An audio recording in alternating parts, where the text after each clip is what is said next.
வணக்கம் விவசாய சொந்தங்களே. குறைந்து வரும் விவசாயம், மறைந்து வரும் பாரம்பரியம், ஒரு மாற்றத்திற்கான களஞ்சியம் நமது விவசாய களஞ்சியம். நம்முடைய விவசாய களஞ்சியம் சேனலை சப்ஸ்கிரைப் செய்து கொள்ளுங்கள் மக்களே. அப்போ தான் நம்ம போடக்கூடிய ஒவ்வொரு வீடியோவும் உங்களை வந்தடையும்.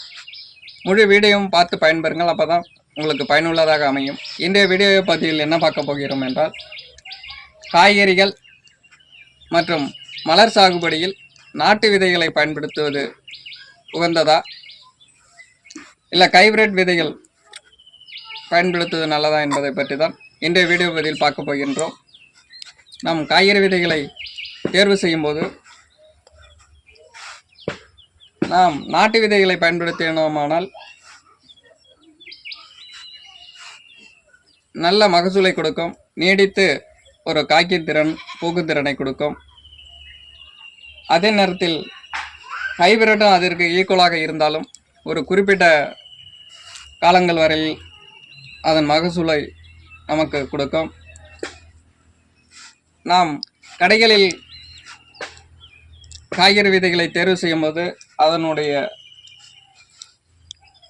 பேக்கெட்டில் இருக்கக்கூடிய டேட்டை பார்க்கணும். நம்ம வருஷக்கணக்கில் அப்படியே கடையில் இருக்கும்போது நம்ம அந்த விதைகளை வாங்கி விதைக்கும்போது முளைப்பு திறன் இருக்காது. இப்போ பார்த்துட்டிங்கன்னா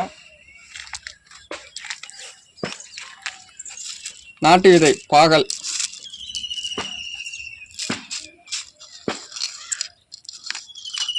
பரங்கி,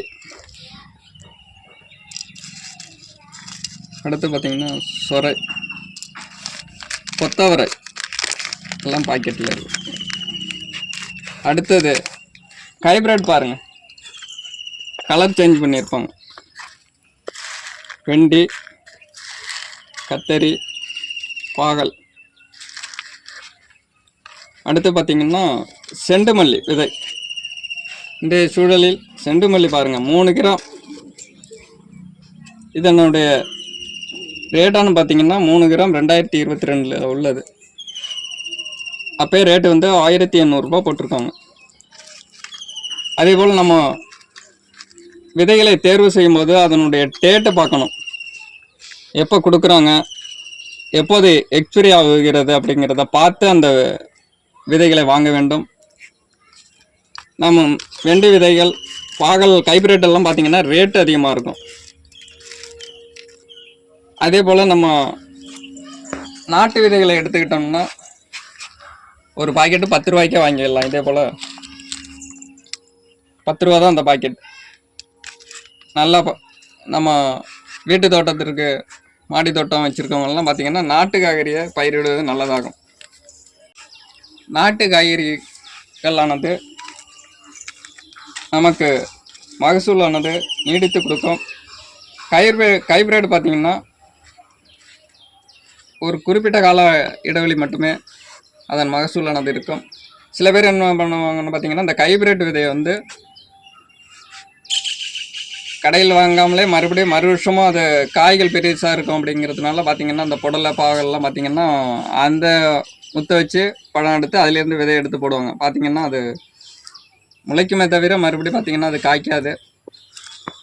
அதே நேரத்தில் நம்ம நாட்டு விதைகளை எடுத்துக்கிட்டோம்னா நம்ம விதைகளை நாட்டு செடியாக இருந்தால் நம்மளே உற்பத்தி பண்ணிக்கலாம். கூடுமான வரையில் எல்லாருமே நாட்டு விதைகளை பயன்படுத்துங்கள். அதே மற்றும் விதைகள் வாங்கும்போது அந்த எக்ஸ்பிரி டேட்டோடு இருக்குதான்னு பார்த்து வாங்குங்க. அப்போ தான் அது உங்களுக்கு முளைப்பு திறன் அதிகமாக இருக்கும். நன்றி விவசாய சொந்தங்களே. நம்மளுடைய வீடியோ பிடிச்சிருந்தால் லைக் பண்ணுங்கள், ஷேர் பண்ணுங்கள், மறக்காமல் கமெண்ட் பண்ணுங்கள். நம்மளுடைய விவசாய கலைஞர்கள் வரக்கூடிய அனைத்து வீடியோக்களையும் பாருங்கள். உங்களுடைய கருத்துக்களை கமெண்டில் பதிவிடுங்கள். நன்றி சொந்தங்களே.